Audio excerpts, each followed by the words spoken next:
Subscribe now and press the bell icon. Never miss an update. सुप्रभात। एक बार फिर से आप लोगों के सामने खड़ा हूँ। पिछली कक्षा में हमने अपादान कारक पंचमी विभक्ति को पढ़ा।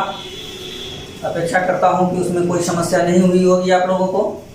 अब हम आते हैं संबंध कारक षष्ठी विभक्ति। यूँ तो संबंध जो है वह कारक के अंतर्गत नहीं रहता है, लेकिन अनुवाद की सुविधा के लिए, अभिव्यक्ति की सुविधा के लिए, अवबोधन की सुविधा के लिए षष्ठी विभक्ति का विधान किया गया है। उसी षष्ठी विभक्ति के अंतर्गत ये संबंध है। दो तत्वों के बीच संबंध किसे कहते हैं? दो तत्वों के बीच छिपा हुआ अर्थ जो होता है, मेरा, तुम्हारा, उसका, उसके, उसकी, ये अर्थ छिपा होता है। ये रारेरी का अर्थ कहता है क्या? दो तत्वों के बीच काके की और रारेरी का अर्थ प्रत्यक्ष रूप से या परोक्ष रूप से जिस भी अर्थ में दिखाई पड़े या न दिखाई पड़े, लेकिन अर्थ उसका छिपा रहता है, वहां पर संबंध तत्व है। और जहां पर ये तत्व छिपा हुआ है वहां संबंध कारक होता है, और संबंध कारक में षष्ठी विभक्ति का प्रयोग होता है। संबंध कारक दो तत्वों के बीच जो संबंध उपस्थित होता है, संबंध जुड़ता है, उसमें षष्ठी विभक्ति का प्रयोग होता है। अभिव्यक्ति की सुविधा के लिए उसे षष्ठी विभक्ति में रखा गया है। उसके बाद कहता है यतश्च निर्धारण चानादरे षष्ठी। अनादर के अर्थ में चानादरे षष्ठी। अनादर, अनादर अपमान।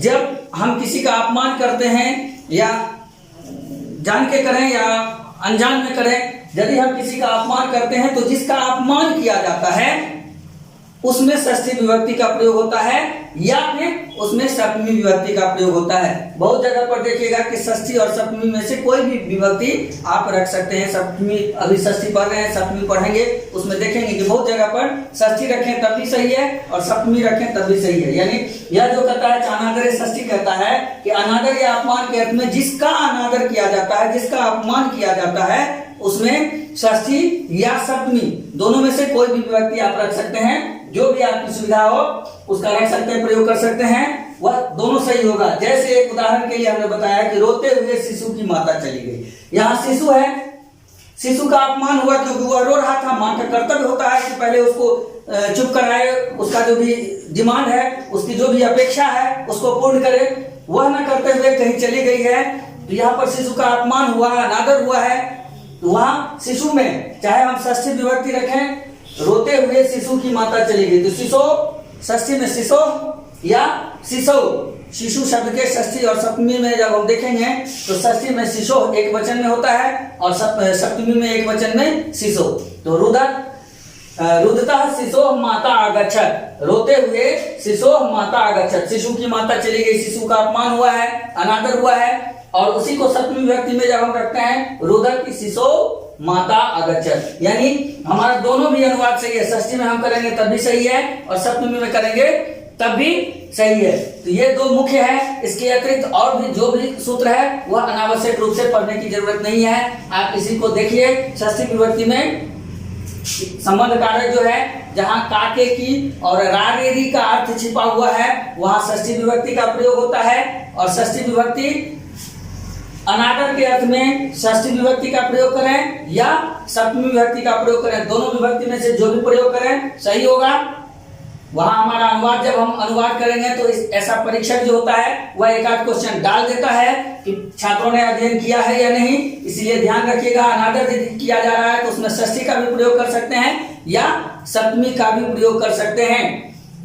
ये खास करके जो अशुद्धि संशोधन वाला खंड है उसमें जरूर इस तरह का क्वेश्चन दे देता है कि आप इसमें पढ़िएगा कि षष्ठी है और दे देगा सप्तमी का प्रयोग, या सप्तमी का प्रयोग दे देगा, आप पढ़िएगा सप्तमी का प्रयोग है, षष्ठी का प्रयोग दे देगा। ये कंफ्यूजन की स्थिति उत्पन्न होती है, तो आप भूल कर सकते हैं। इसीलिए इसको ध्यान में रखिएगा कि अपमान करने के अर्थ में जिसका भी अपमान होता है उसमें षष्ठी या सप्तमी दोनों विभक्ति का प्रयोग होता है। तो ये दो तत्व षष्ठी विभक्ति के अंतर्गत प्रधान है। इसके अतिरिक्त और मुख्य हमको कहीं दिखाई नहीं दे रहा है। जो भी है वह निरर्थक रूप से, उतना भास्ट में हमको नहीं जाना, हमको परीक्षा के दृष्टिकोण से देखना है। परीक्षा की जो स्थिति है, अभी इस साल जो परेशानी बढ़ी है उसको देखते हुए जो मुख्य तत्व है उसको लेकर के हम चलते हैं। तो इस दोनों को आप षष्ठी विभक्ति में देख लीजिएगा। इसके बाद आप सप्तमी विभक्ति में प्रवेश करेंगे। सप्तमी विभक्ति कहता है आधारो अधिकरण। षष्ठी विभक्ति के बाद अब आते हैं हम लोग सप्तमी विभक्ति में। सप्तमी विभक्ति यानी अधिकरण कारक, कहता है आधारो अधिकरण। आधार, बेस, हम आप अंग्रेजी में बेस कहते हैं, आधार कहते हैं। जैसे मैं धरती पर खड़ा हूं तो मेरा आधार क्या हुआ? धरती। मैं घर पर हूं, मेरा आधार क्या हुआ? घर। तो जो आधार है, बेस है, अंग्रेजी में इन, एट, ऑन, ये मीनिंग जहां से छिपा हुआ होता है। इन, एट, ऑन आप लोग समझते हैं। इन, मैं घर में हूं, मैं घर पर हूं, मैं स्कूल पर हूं, विद्यालय पर हूं, ये इन, एट, ऑन का अर्थ जहां छिपा होता है वही आधार कहलाता है। आधार कहता है आधार व अधिकरण, आधार को अधिकरण कहते हैं। जैसे मैं धरती पर खड़ा हूं तो धरती क्या हुआ? आधार हुआ, तो धरातले। मैं घर पर हूं, गृह, घर पर, आधार मेरा क्या हुआ? घर। जो भी आधार है उसे अधिकरण कहते हैं, आधार को अधिकरण कहते हैं। और अधिकरणे सप्तमी, अधिकरण कारक में सप्तमी विभक्ति का प्रयोग होता है। जो भी बेस है, आधार है, उसमें सप्तमी विभक्ति का। जैसे वह विद्यालय में नहीं था, जब मैं वहां गया वह विद्यालय में नहीं था। सह विद्यालय न आसीत्, विद्यालय में, उसका आधार क्या था उस समय? विद्यालय। वह तो नदी के तट पर था, सह नदी तटे आसीत्, तट उसका किनारा जो हुआ उसका बेस हुआ। तो जो आधार है, बेस है, उसमें सप्तमी विभक्ति का प्रयोग होता है। आधार को अधिकरण कहते हैं। अधिकरणे सप्तमी, अधिकरण कारक में सप्तमी विभक्ति का प्रयोग होता है, अर्थात आधार में सप्तमी विभक्ति का प्रयोग होता है। उसके बाद कहता है यस्य च भावेन भाव लक्षणम, भावे सप्तमी। भाव कहता है कि जिस क्रिया के काल से हम कोई भी काम करते हैं तो जो काम कर रहे हैं उसका जो समय है उससे किसी और क्रिया का बोध हो जाता है, उसका समय का बोध हो जाता है। तो वह पद कहता है कि यस्य च भावेन भाव लक्षण, अर्थात जिस क्रिया के काल से किसी दूसरी क्रिया के काल का बोध हो जाता है उसमें सप्तमी विभक्ति का प्रयोग होता है। जैसे सूर्य के अस्त होने पर वह गया, यहाँ पर होने पर, अस्त होने पर वह गया, किसके? तो सूर्य के। तो सूर्य का अस्त होना एक समय का बोधक है, इसके द्वारा उसके जाने का बोध हो जाता है कि वह शाम में गया, रात में गया। सूर्य का अस्त होना क्या कहलाता है? रात होना। तो रात में गया, वह दूसरा समय का बोध करा दिया। अर्थात सूर्य का अस्त होना जो है यह पहली क्रिया का काल है और उसके जाने का काल कहता है कि अस्ते सूर्यम गते, सूर्य अस्तम गते सह गतः, यानी वहां पर सूर्य का जो अस्त होना है यह दिखाता है पहला काल, इस क्रिया के काल से दूसरे क्रिया के काल का बोध हो जाता है, वही कहलाता है भावे सप्तमी। भाव कहलाता है कि यस्य च भावेन भाव लक्षणम, जिस क्रिया के काल से, जिस क्रिया का काल, एक काल हुआ सूर्य का अस्त होना, एक समय का बोध हुआ सूर्य का अस्त होना, और उसके अस्त होने पर उसके जाने का बोध हुआ, अर्थात रात का बोध हुआ। जब सूर्य अस्त हो गया तब वह गया, इसका मतलब हुआ कि वह रात में गया, शाम के बाद गया। तो इसके जाने का समय इससे निर्धारित हो गया, तो यह कहलाया भावे सप्तमी।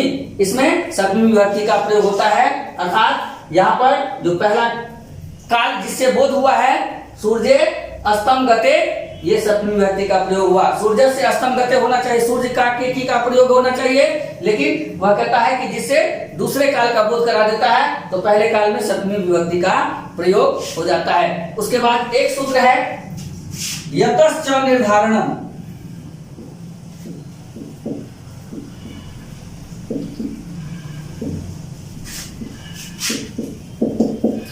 अनेक में से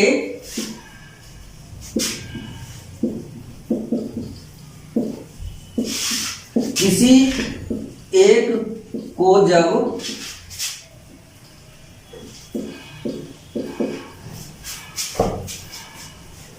श्रेष्ठ या न्यून माना जाता है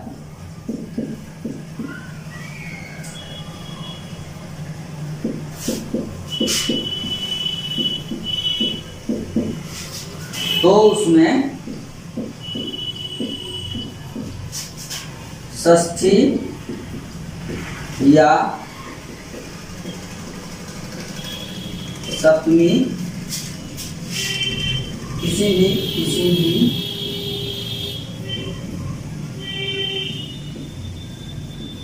विभक्ति का प्रयोग होता है। ये सूत्र कहता है बहुत सारा सामान है, उस सामान में से यदि हम किसी एक सामान को श्रेष्ठ मानते हैं तो उस बहुत सारे सामान में षष्ठी विभक्ति का प्रयोग कर लें या सप्तमी विभक्ति का प्रयोग कर लें। ये मेरी इच्छा पर निर्भर करता है कि हम षष्ठी का प्रयोग करेंगे या सप्तमी का प्रयोग, हम जो भी करेंगे सही होगा। जैसे कहता है कवियों में कालिदास श्रेष्ठ है, अनेक कवि का उदाहरण दिया। नदियों में गंगा श्रेष्ठ है, नदी का अनेक नदी का पर्वतेषु हिमालय, पर्वतों में हिमालय सर्वश्रेष्ठ है। तो यानी गांव में झंझारपुर है, अनेक गांवों के बीच में झंझारपुर।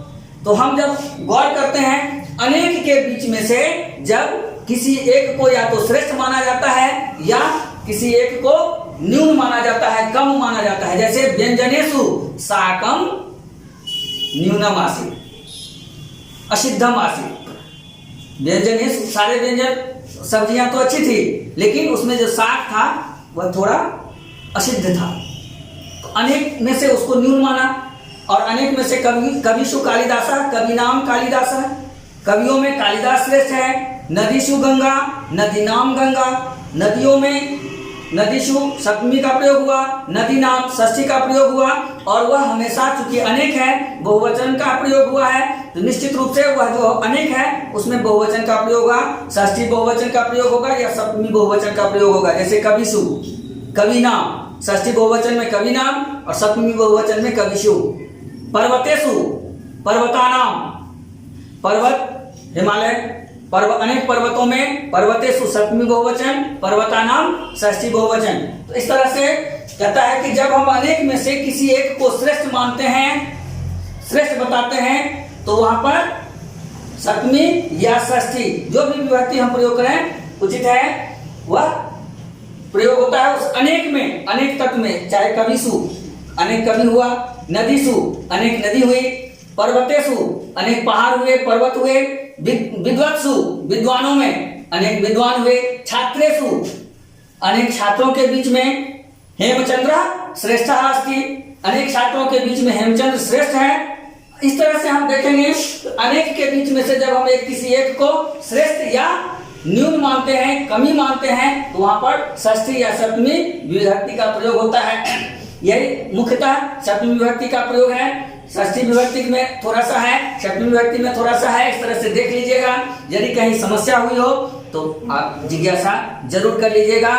अपेक्षा करता हूं कि कारक अच्छी तरह से समझे होंगे।